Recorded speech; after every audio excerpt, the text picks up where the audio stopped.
Dear students, today we are going to learn a new lesson, differentiation, which is the continuation of the lesson continuity.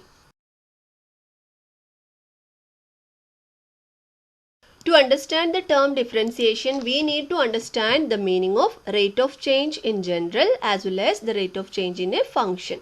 Let us see what is a rate of change. In mathematics, a rate is the ratio between two related quantities in different units, or it describes how one quantity changes in relation to another quantity. Let us see the example. The distance and time are related, and the rate of change of distance in unit time is called speed. We know the formula of speed, that is distance travelled upon time taken.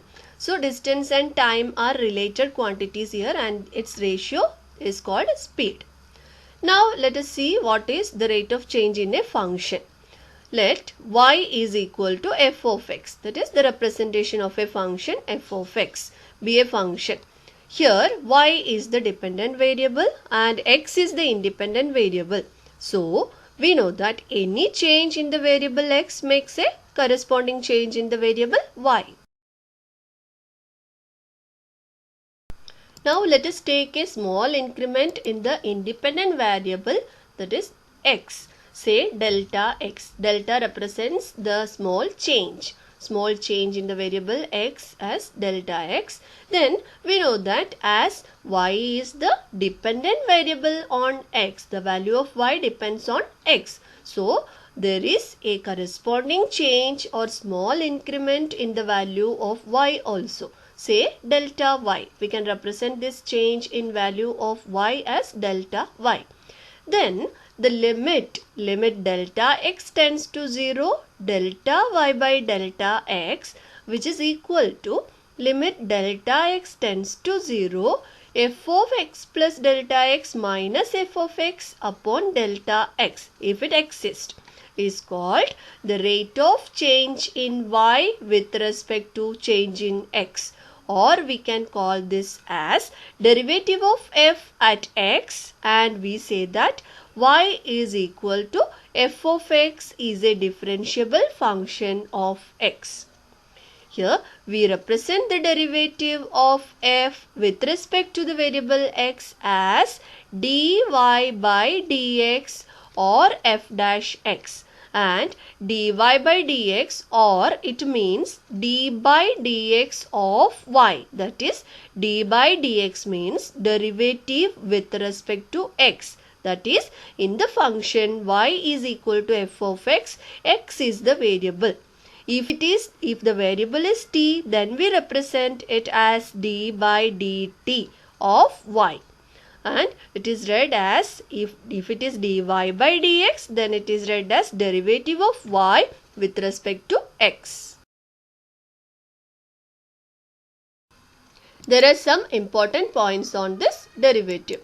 First one, if y is equal to f of x is a differentiable function of x, then we can represent limit delta x tends to 0, delta y by delta x as dy by dx, and limit delta x tends to 0, f of x plus delta x minus f of x upon delta x as f dash of x. Both are same only, but we represent in short way like this.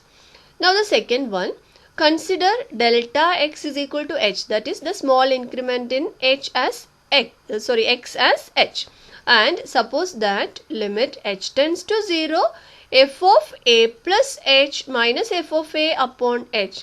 Here you can see that in place of x we have put a letter a.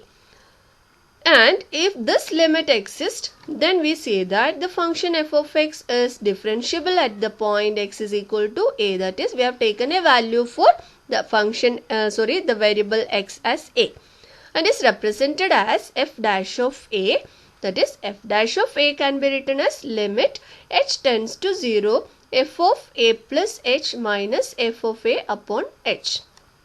Now there is a method called the derivative from first principle, which is used for finding the derivative of the standard functions. But we are not going to the method of first principle due to the lack of time.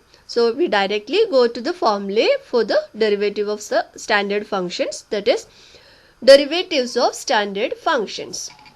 And we represent the function as y is equal to f of x, then we know that the derivative of y with respect to x is represented as dy by dx or f dash of x.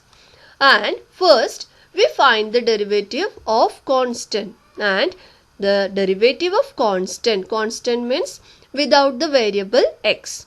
So the derivative of constant with respect to the variable x is always 0 as there is no x.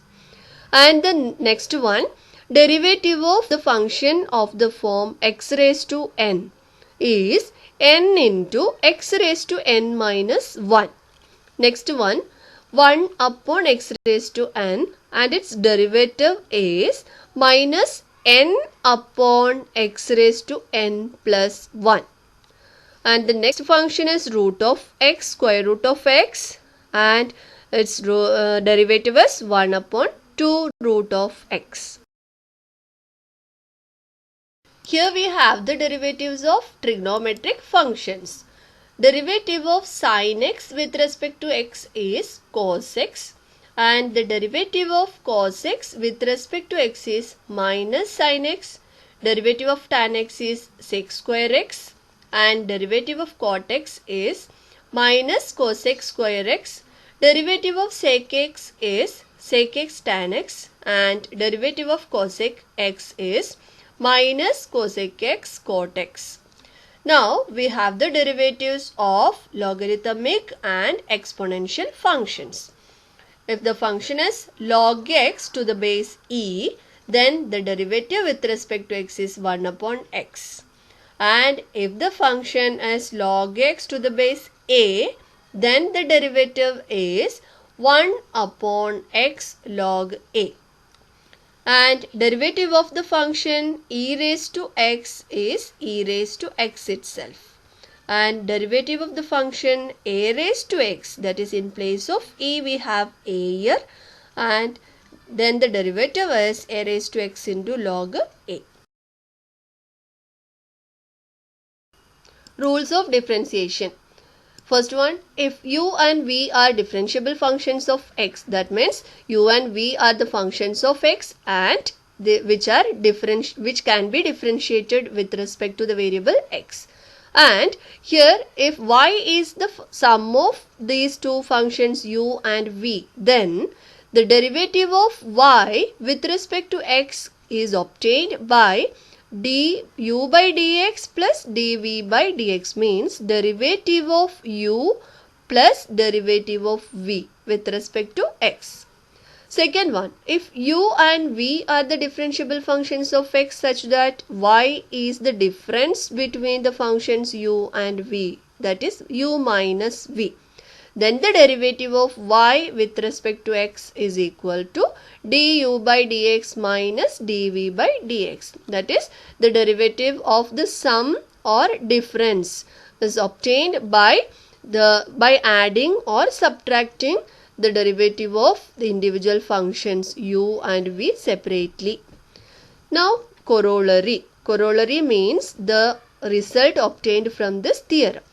If u, v, w, etc. are finite number of differentiable functions of x such that y is equal to k1 into u plus k2 into v plus or minus, that is we can consider the same result for both the sum and difference of the functions.